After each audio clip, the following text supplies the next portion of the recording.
3, 2, 1, we're starting. Loving vs. Virginia, a documentary novel of the landmark civil rights case. By Patricia Ruby Powell, artwork by Shadra Strickland.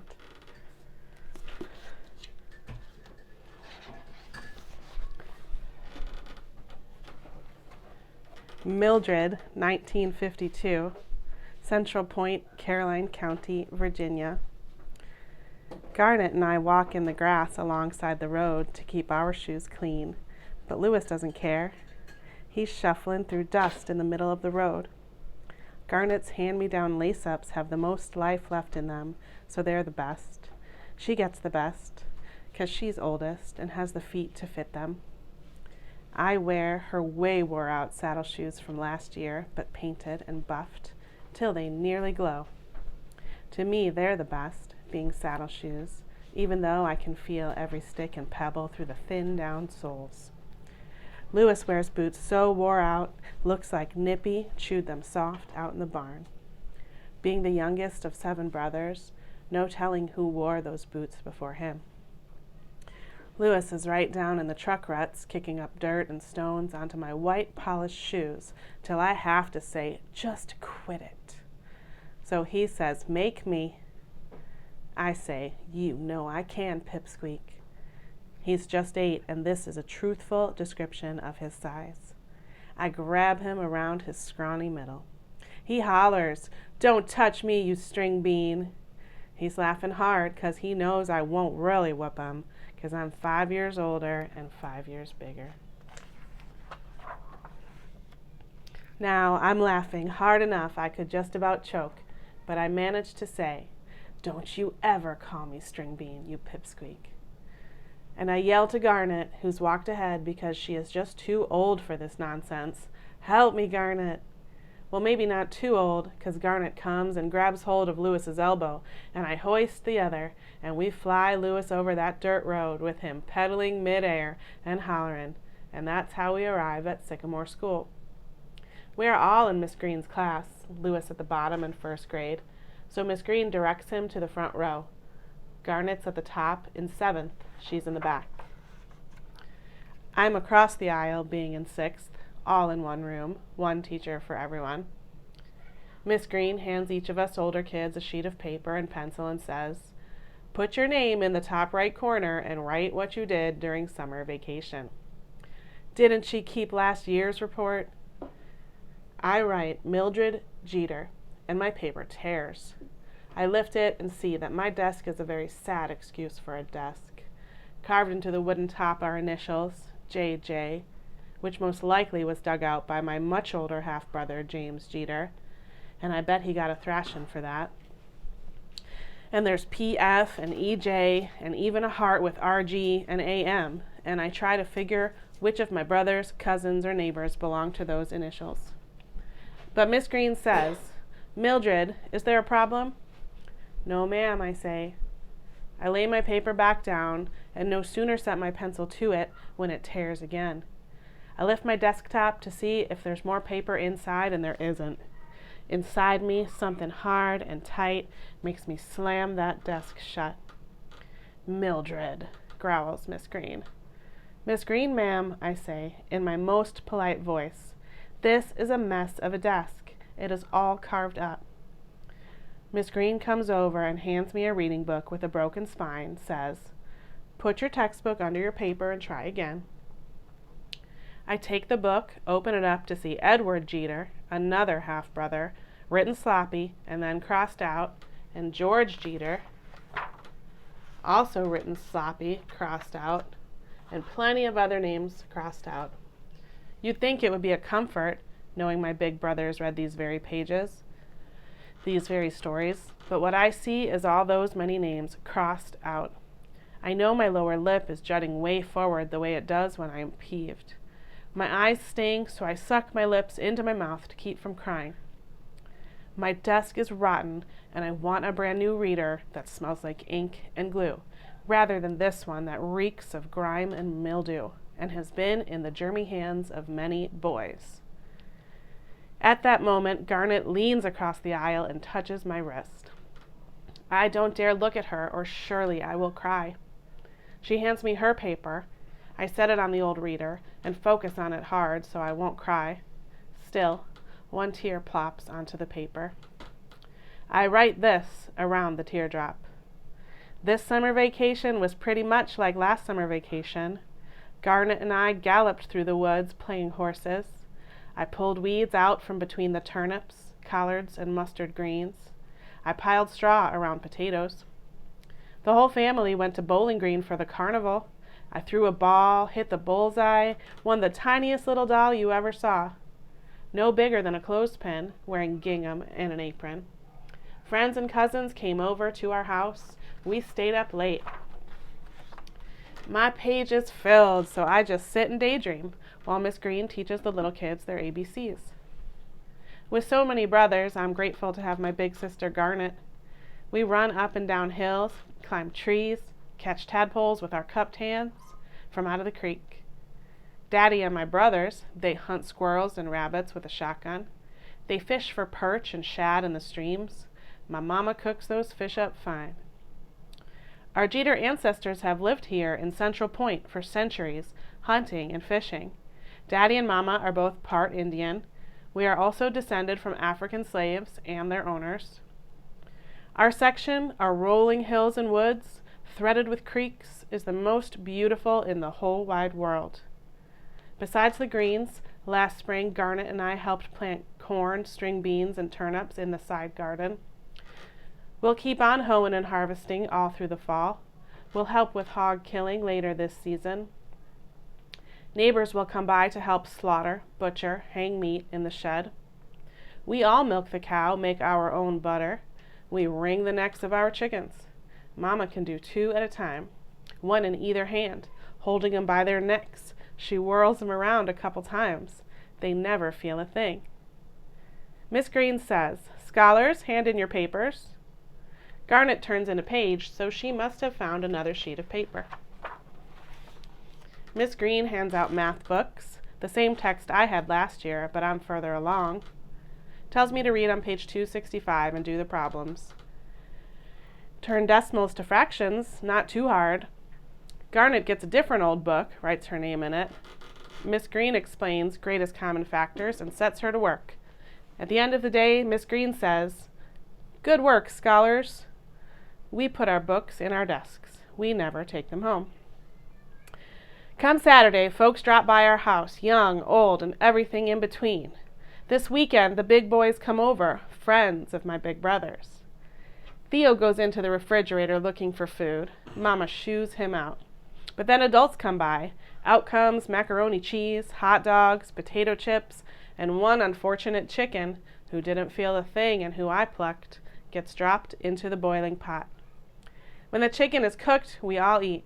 The boys eat too, of course. We all do. Crowded around the table, eating, talking, laughing. Mama nods and Garnet and I clear the dishes.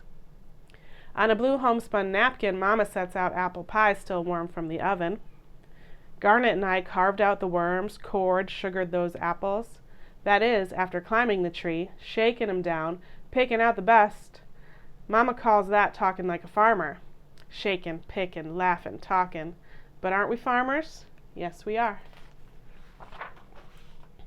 Mama made that pie. We all dig into our slice, lean forward and say, 1, 2, 3, all together. What a terrific crust! Which is what we always say. And everyone at the table knows Mama won't make the next pie unless we tell her how good this one is. She grins. Then we lean back so full we can hardly stand it. Till Mama nods again. Garnet and I push from the table and clear away all the dishes. Then another family comes by and they got little kids. So Garnet and I go into our room quick and each of us hides our doll deep in the corner of the closet. This is not the itty-bitty doll I won. This is my just about life-size baby doll. My itty-bitty doll is living in the woods in a hollowed-out tree trunk. Mama sends all us kids outside anyway. The boys play catch, but we girls want to play kickball. Home plate is the bare spot behind the shed. The old plum tree stump is first base. The gnarly apple tree is second. Third is the rock. I'm up. and I kick the ball right through the branches of the apple tree. One of the big boys catches it. He's not even in the game. He throws it to the pitcher. She throws it to first. Too bad I'm already at second on my way to third, but I yell bloody murder at that big boy because he's not part of our game. Because of him, I don't get home. I backtrack fast to third. He's laughing like a hyena. The game's over anyway because the grown-ups want to play softball with us, and that's fun. So we cross over to the field where there's plenty of space and the tall grasses are trampled down. I'm on a team with Daddy, Otha, and 2 of my much older half-brothers. What makes them half-brothers is their mama, Daisy, she died, and then Daddy married our mama. Anyway, Eddie and Button and a whole lot of more folks, little and big, are on our team. Garnet's on the other team. She hits a high ball, and I catch it on the fly. Sorry, Garnet, you're out. She yells, "No," real loud. But she's a good big sister. She says, "Nice catch, String Bean." I don't mind her calling me String Bean because she said it was a nice catch, and it was. Still, we lose, but the best is yet to come. More and more people come over. They bring food, too. When it starts to go dark, Daddy brings out his banjo and starts strumming and plucking. So Theo joins in on his guitar.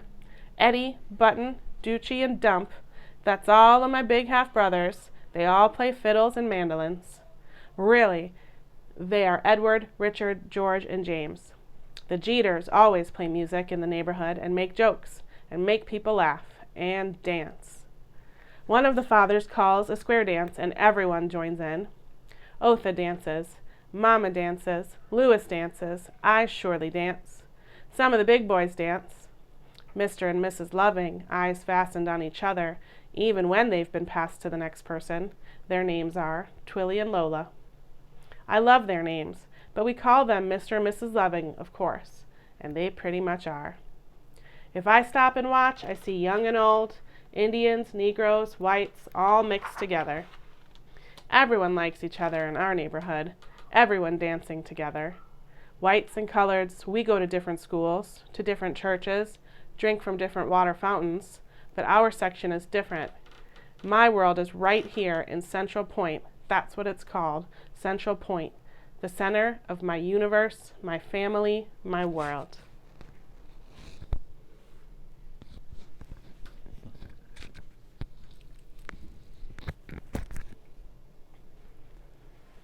Richard, fall 1952.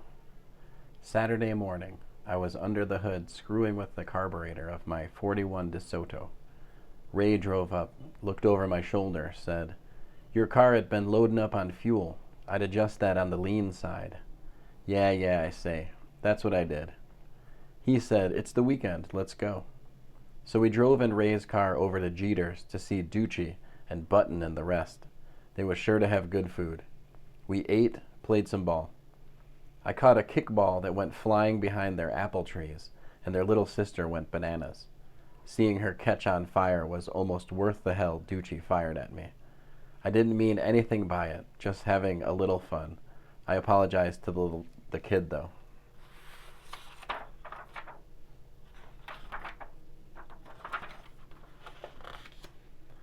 Then on Monday, me and Ray were driving the hardtop toward home. Here comes the flashing red light, the wheezing of that siren. Yep, Sheriff R.G. Brooks. Ray stopped, of course. Sheriff is the law. "Let me see your license, boy." Called him boy. Hell, Sheriff calls Ray's father boy. I saw Ray roll his eyes, but Sheriff don't see it. Ray's license, it says colored. Sheriff hates coloreds. Sheriff, nasty as anything ever been, leaned in the car, saw me, said, "What are you doing here, son?" "Not boy, I'm son. Thank God, not his." "I'm coming home from work, sir," I say, slow and careful, so he don't misunderstand any part of it. What Sheriff means is, why is a white boy in this car with a colored? We never went to school together, Ray and me. Before he dropped out, Ray went to Union for coloreds. I went to Caroline for whites before I dropped. I hate this bastard, Sheriff. Before I make him think that ain't the case. No use having the law on your tail. I said, I was walking down the road, sir, and my friend here offered me a ride. Sheriff nodded his ugly mug, sneered like a toad, stared up into the air. I looked over at Ray. He was seething, but got it all corked up like he can do. Sometimes, looking cool. Me too, I can be cool. Me, I'm white, but my daddy, he drives a truck for P.E. Boyd Bird, maybe the richest, roundest, jolliest colored farmer in the section. In other words, a white man working for a colored man. That would be unusual, but that's how it is here in Central Point. Sheriffs don't like this one lousy bit. White man puts hisself beneath a colored man, working for him. Worse than being colored, right, Sheriff? Course, I didn't say that. Just thinking.